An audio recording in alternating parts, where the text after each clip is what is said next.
Itong update sa Bagyong Emong at sa magiging lagay ng ating panahon sa susunod na 24 oras.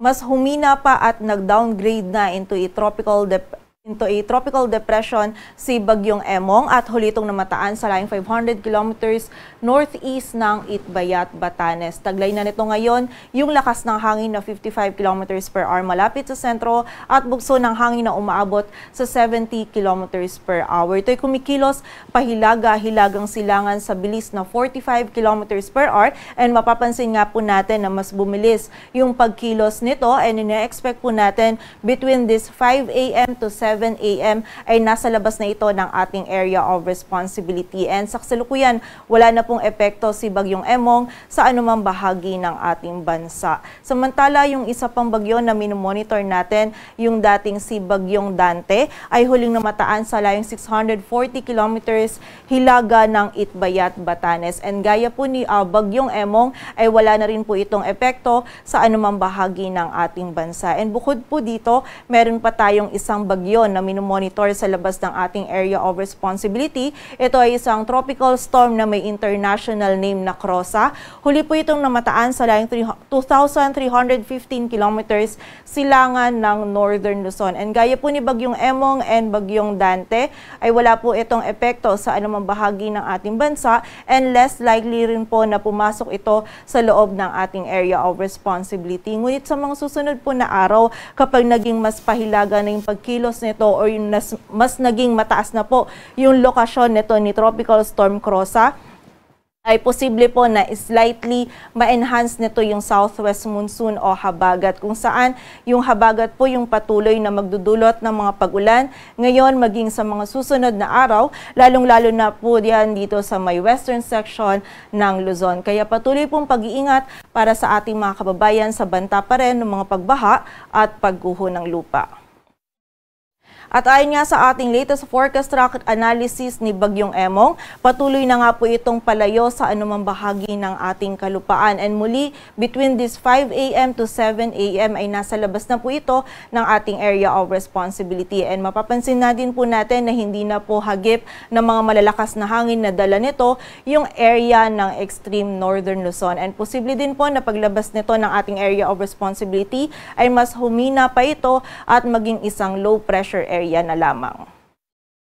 And wala na po tayong wind signal sa anumang bahagi ng ating bansa, ngunit makakaranas pa rin po ng bugso ng mga malalakas na hangin. Nadulot naman po ng habagat yung malaking bahagi po ng Luzon, maging yung ilang areas pa ng Visayas at Mindanao ngayong araw. And magpapatuloy po ito bukas hanggang sa Monday, kung saan yung malaking area pa rin ng Luzon at ilang bahagi ng Visayas ay makakaranas pa rin po ng bugso ng mga malalakas na hangin na dulot po ng habagat. Samantala, para naman po sa mga pag-ulan, wala na pong dalang pag-ulan si Bagyong Emong sa anumang bahagi ng ating bansa. Ngunit yung habagat pa rin po ay patuloy pa rin magdudulot ng mga pag-ulan. Posible pa rin po yung 50 to 100 millimeters of rainfall dito sa bahagi ng Ilocos Region, maging sa Zambales, Bataan at Occidental Mindoro. So posible pa rin po yung mga malalakas na pag-ulan. Kaya paalala po para sa ating mga kababayan, lalong-lalo na dito sa malaking area ng Northern Luzon at ilang bahagi pa ng Luzon, dahil po saturated na yung ating lupa dahil nga dun sa mga tuloy-tuloy na mga pag-ulan na naranasan po natin ng mga nakaraang araw, ay manatili po tayong alerto dahil may banta pa rin ng mga flash floods at landslides. Samantala, bukas naman po, posible pa rin yung mga malalakas na pag-ulan dito sa area ng Zambales at Bataan. And by Monday naman, kung saan nakikita natin yung possibility na slightly ma-enhance ni Tropical Storm Krosa yung habagat, ay posible po yung malalakas pa rin or bugso ng mga malalakas na pag-ulan dito sa Ilocos Sur, La Union, Pangasinan, Zambales at Bataan. So muli po, pag-iingat pa rin para sa ating mga kababayan sa banta ng mga pagbaha at pagguho ng lupa. At para nga sa magiging lagay ng panahon ngayong araw ng Sabado, yung malaking bahagi po ng Luzon patuloy pa rin makakaranas ng maulap na kalangitan at mga tsansa pa din po ng mga pag-ulan. Yung mga pag-ulan po na mararanasan natin is medyo mababawasan na ngayong araw kumpara dun po sa mga pag-ulan na nararanasan natin ng mga nakaraang araw.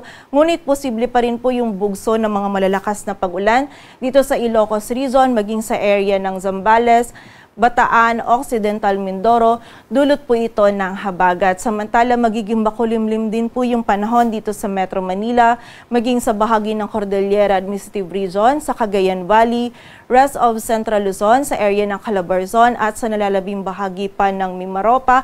At may posibilidad pa rin po tayo ng mga kalat-kalat na pag-ulan, pagkilat at pagkulog. And posible pa rin po yung biglaang buhos ng mga panandalian at ng mga malalakas na pag-ulan, dulot pa rin po ito ng habagat. Kaya kapag po tayo ilalabas, huwag pa rin natin kalilimutan yung pananggalang natin dito sa mga pag-ulan na ito. And muli, patuloy pong pag-iingat sa banta pa din ng mga pagbaha at pagguho ng lupa.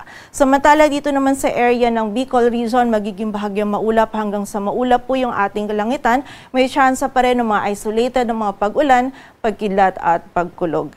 Agwat ang temperatura dito sa Metro Manila ay mula 25 to 30 degrees Celsius. Samantala dito din po sa area ng Palawan, magiging maulap din yung ating kalangitan at mataas din yung tsansa pa rin ng mga kalat-kalat na pag-ulan, pagkilat at pagkulog. Dulot pa rin po ito ng habagat. Samantala, for the whole area naman ng Visayas at Mindanao, magiging bahagyang maulap hanggang sa maulap po yung ating kalangitan. May posibilidad pa rin ng mga isolated ng mga pag-ulan, pagkilat at pagkulog. And during severe thunderstorms po, posible pa rin yung katamtaman hanggang sa mga malalakas na pag-ulan, kaya doble ingat pa rin sa banta ng mga pagbaha at pagguho ng lupa.